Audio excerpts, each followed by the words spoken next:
Rainbow in the sky. Genesis chapter 9. When Noah and his family came out of the ark into the fresh and open air, there was no place for their joy. The animals also started jumping and running around happily. The birds began to fly in the air chirping. The splendor of the atmosphere has been restored.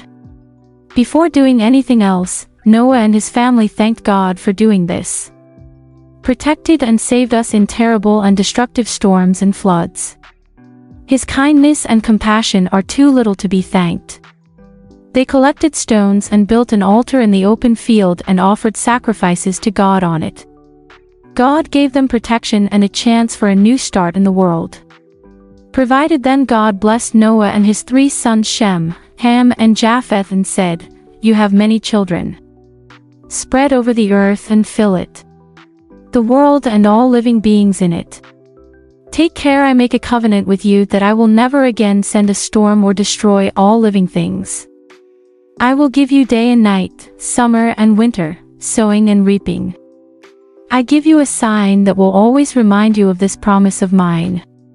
Whenever you lift up your eyes and see a rainbow in the clouds, remember my promise that I have made to you and believe that I will keep it."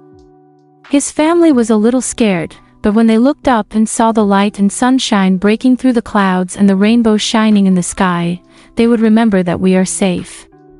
God is keeping his promise.